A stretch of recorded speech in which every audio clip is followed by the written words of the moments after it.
También dices que, bueno, en esto estás ganando la batalla, ¿eh?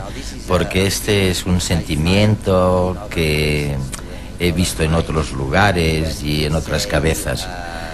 Cuando dices que se aprende haciendo, es decir, que o lo haces personalmente o no lo aprendes. Hay un proverbio chino, probablemente de Confucio o no sé de quién, que dice: dime algo y lo olvidaré. Enséñame algo y lo recordaré. Pero hazme partícipe de algo y entonces aprenderé. Yo diré algo muy simple. No hay otra forma de aprender. No se puede aprender de lo que te dicen. Cuando doy conferencias yo pregunto: ¿cuántas salidas de emergencia hay en un avión 757? ¿Cuántos salvavidas hay en un 757? Porque todos hemos escuchado estas explicaciones 100 veces y sin embargo nadie lo sabe. Y después pongo el vídeo y la gente dice: ¡ah! ¡Hay 7! Pero no lo saben, porque decirle las cosas a la gente no es una buena manera de aprender. El aprender haciendo es un concepto que siempre ha existido. En este país había un educador, John Dewey, que era un gran defensor del aprender haciendo. Y en 1916 se lamentó de que había estado intentando cambiar la metodología de aprendizaje en las escuelas y que nadie le hacía caso. Y después añadía: quizá es porque yo solo lo digo. Y lo olvidaron. Y no se acuerdan de lo que han oído. Nadie que nos esté escuchando es un experto en algo que no haya aprendido haciéndolo una y otra vez. Hay un chiste en este país. Un hombre joven le pregunta a un señor mayor en Nueva York cómo se llega a Carnegie Hall. Y el viejo le responde: por la práctica. Y así es como se consigue cualquier cosa. Si entiendes la educación como otra cosa que no sea práctica y experiencia, te has equivocado en tu percepción de la educación. Y todos los filósofos famosos como Einstein o Wittgenstein han dicho exactamente lo mismo, pero las escuelas no lo hacen. Es increíble todo esto, ¿no? En las escuelas, en realidad, los profesores explican lo que ellos creen que es importante y no tiene nada que ver con aprender haciendo. Esto tiene unos orígenes muy interesantes y es obvio por qué las escuelas son así. En 1600 un monje tenía un libro y lo leía porque tú no podías leer. Esto era una buena idea en 1500. Lo que pasa es que no hemos cambiado el sistema desde entonces y hoy sigue entrando un señor que da una clase y como nadie recuerda lo que se dijo en clase, hay que hacer un examen. Así se estudia y se coloca todo en la cabeza. Yo les pregunto a mis estudiantes: ¿cuántos podrían pasar el examen del año pasado ahora mismo? Ellos me preguntan: ¿podemos estudiar?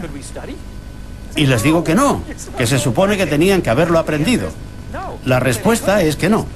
Porque lo aprendieron de memoria. No recuerdan los exámenes del año pasado. Yo no podría aprobar los exámenes de mi universidad. No sé si tú podrías. Y hay otra cosa. Cuando nos modernizamos y utilizamos ordenadores, a menudo, tú también lo dices, y yo me doy cuenta, es una paradoja de lo que hacíamos en la clase. Se hace como las viejas clases, pero con un ordenador, ¿no? El ordenador en realidad no está ayudando. Podría hacerlo, pero no lo hace. ¿Cómo podría ayudar? Si proporcionara experiencias, permitiría que los estudiantes pudieran hacer cosas en el ordenador. Pero el sistema educativo está inherentemente en contra de esto. Y ahora te daré un ejemplo. Yo hice un programa para enseñar geografía donde los alumnos podían ver vídeos de lo que les interesaba. Si eran deportes, podían viajar por el país para ver partidos. Si les gustaban las películas, podían ir a Filadelfia a ver a Rocky. Hicimos pruebas y vimos que los chicos aprendían geografía, pero las escuelas no lo querían. ¿Y sabes por qué? Porque un niño iba a California mientras el otro iba a Nueva York. Y no podían controlar qué era lo que estaba aprendiendo. Roger, ¿podremos poner remedio a todo esto en los próximos años?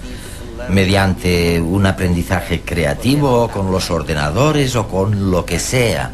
Lo que me digas, ¿de qué manera puede el ordenador ayudar a salir de este desastre? Los ordenadores son una solución, pero no tienen por qué ser la solución. La clave es el sistema. Lo que permiten los ordenadores es tener una experiencia individual, que a la vez permite a los alumnos comunicarse con un compañero o trabajar en equipo, o comunicarse con alguien al otro lado del mundo, o investigar algo que les interese, o hacer las experiencias que de otra forma no podrían hacer, pero cada uno en su propio campo. El ordenador en sí no tiene ninguna relevancia, es un aparato que permite tener experiencias si se crea un buen software que lo acompañe. La mayor parte del software educativo que existe en estos momentos es malísimo. Lee este párrafo y responde las preguntas. Es como si fuera un libro de texto, o peor que un libro de texto. Hace un momento has dicho que los profesores se concentran en lo que saben, en lugar de concentrarse en... ¿en qué deberían concentrarse los profesores? Los profesores deberían concentrarse en intentar comprender qué es lo que los estudiantes pueden hacer y en ayudarles a hacerlo. Si yo quisiera aprender sobre fotografía, ¿cómo lo harías? ¿Me darías un libro sobre historia de la cámara de fotos o me enseñarías cientos de fotografías buenas y malas? ¿O me darías una cámara de fotos y me dirías, ve a hacer fotos y cuando vuelvas veremos cómo hacerlas mejor? Esto es lo que yo creo que debe ser la educación. Hay que tutorizar a los estudiantes a mejorar lo que hacen mientras practican y mejoran. Y esto es cierto para cada aspecto de la educación. Sea lo que fuere, tiene que girar de alguna manera sobre cómo hacerlo. Y si no es así, no deberían enseñarlo. Intentemos dar alguna pauta de éxito a nuestra audiencia. ¿Hay algún consenso sobre cómo hacerlo? Una cosa que ha quedado clara es lo de aprender haciendo. Esto ya es algo. Es posible que la gente no sepa cómo hacerlo, pero, bueno, debe hacerse. Aprender debería ser divertido. Esto ya te lo he oído a ti y a otras personas. ¿Qué más hay consensuado ya? ¿Sabes cuándo las escuelas no están tan mal? Con asignaturas prácticas. Una vez me llamaron de una escuela que enseñaba asignaturas técnicas y tenían una escuela de cocina y allí había 20 cocinas y 20 estudiantes. Les dije que no me necesitaban porque ya cocinaban. Cuando se trata de asignaturas que no son académicas, no lo hacemos tan mal. No enseñamos a los pilotos a volar por medio de teorías de aviones. Los ponemos delante de un simulador de vuelo y hacemos que lo intenten. Y luego les hacemos volar primero en un avión pequeño y luego en otros más grandes.